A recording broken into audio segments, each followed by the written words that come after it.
November can have some of the worst weather at any time of the year. Rain, snow, sleet, wind, you name it, you'll find it. Now with wind, it definitely can affect deer movement, but in the west and the open country of the prairie, deer are somewhat used to it. But even so, they still don't like to lay out there in the wide open and get beat up by the wind. What they try to do is find the leeward side of a hill where they will bed up or even roam around and feed, but in somewhat comfort.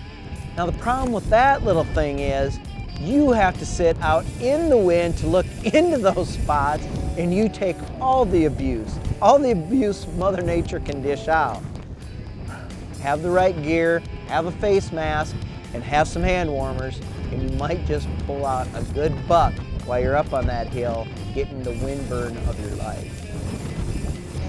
With midday looming, I decided it was time for a new lookout point. I thought, what a better place to have lunch than to get up high in the river breaks and look down at the big river valley below me and the prairie to my side.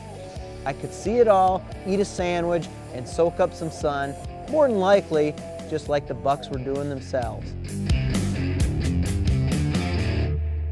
Now, even though I was ready for a sandwich, even an hour or two before that, I didn't rush up and just plop down. You need to take your time when you're going up to a high spot. First of all, you don't want to silhouette yourself and let everything see you. And second of all, you want to get the jump on the game. You want to see them first before they see you. Oh, there's deer.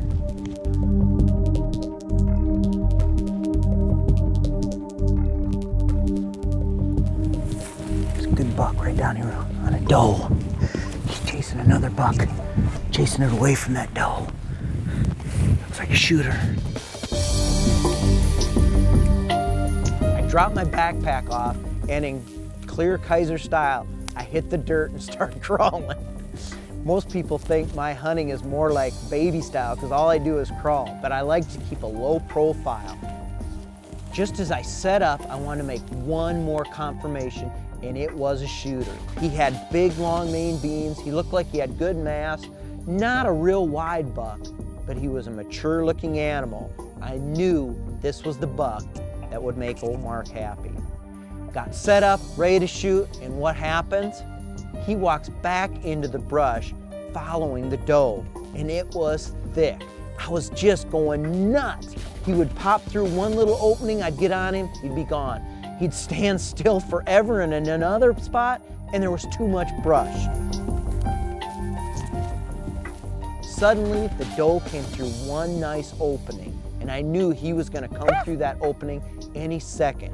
When she moved, he moved right in.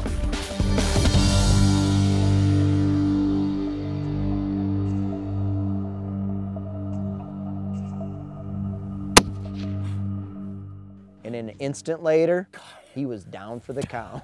Yeah, got him. I didn't waste any time heading down the hill.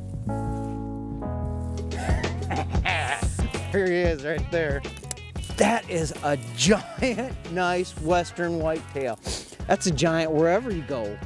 I'm gonna go out on a limb here, a real limb, and tell you that this is the same buck I rattled in yesterday when it was blowing 40, 50 mile an hour.